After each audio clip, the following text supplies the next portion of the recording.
जनता थी, इनमें आप भी थे, और जो SC ST वोट्स होते हैं उनको आपने काफ़ी मैनेज किया, उसको क्या बोलना चाहेंगे? देखिए, दिल्ली के लोग, दिल्ली की जनता पिछले 12 साल से केजरीवाल के कुशासन, भ्रष्टाचार और उसकी झूठ से परेशान थी। दिल्ली में आवश्यकता थी पीने के स्वच्छ पानी की, अच्छे रास्तों की, महिलाओं की रुकी हुई पेंशन को बहाल करने की, महिलाओं के नए राशन कार्ड बनने की। वो पिछले 12 साल से केजरीवाल की सरकार ने उनको वंचित रखा था। उसके साथ साथ जो प्रधानमंत्री जी की कल्याणकारी योजना थी, वहाँ से वो भी लोग वंचित थे और लोग झूठ से परेशान हो चुके थे।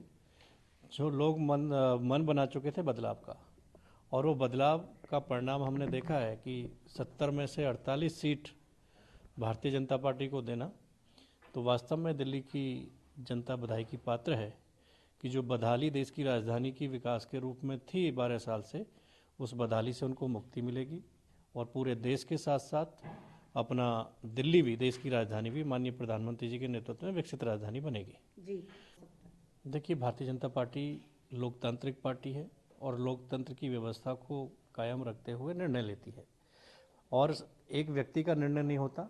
हमारा पार्टी के वरिष्ठ नेतागण बैठते हैं, पार्टी की कोर कमेटी बैठती है और वो तय करती है। तो निश्चित ही जिस तरीके का बहुमत दिल्ली में प्रचंड जीत के रूप में मिला है, एक दिल्ली को विकसित करने वाला अच्छा मुख्यमंत्री दिल्ली की जनता को मिलेगा। और निश्चित ही मैं इस बात के साथ में कि जो माननीय प्रधानमंत्री जी ने कहा कि मोदी जी की गारंटी है कि दिल्ली की जो बदहाली है उससे मुक्ति दिल्ली को देने का काम करेंगे।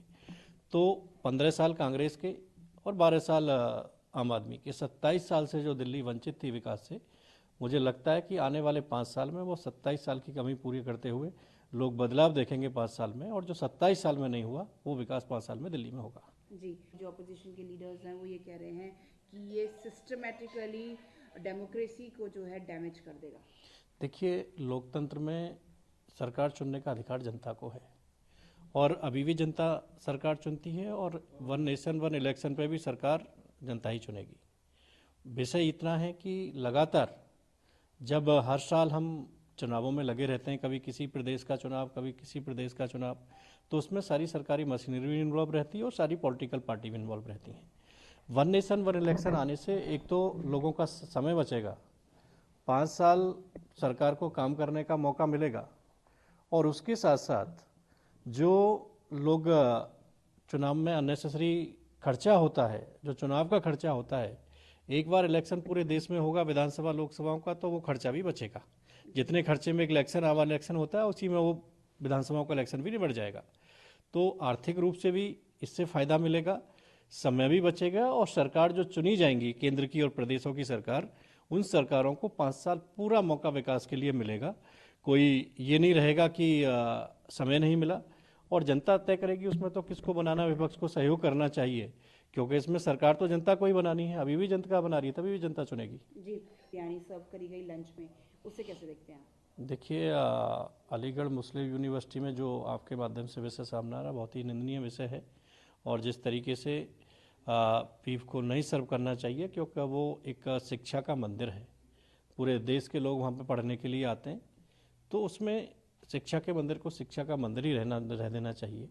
एक बहुत पुराना विषय अलीगढ़ विश्वविद्यालय का है कि जो आरक्षण की व्यवस्था उसमें थी SC ST OBC को, वो भी उसको ठीक से वो फॉलो नहीं कर रहे हैं, वो भी उनको संज्ञान में लेना चाहिए। और SC ST के जो छात्र हैं SC ST OBC के, उनको भी उसी मात्रा में उनको एडमिशन देने चाहिए। जी, कॉन्स्टिट्यूंसी में 2 से 3 बार गए।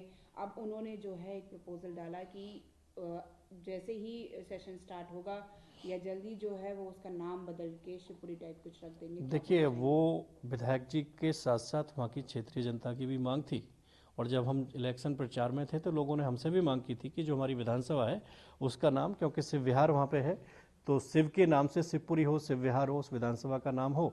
तो ये तो जनता की मांग है, और जनप्रतिनिधि का काम है कि जो जनता की भावना है, जनता की मांग है, उसको पूरा करें। जी। न्यूज नेशन अब व्हाट्सएप पर खबरों के ताजा अपडेट के लिए न्यूज नेशन के इस QR कोड को स्कैन करें।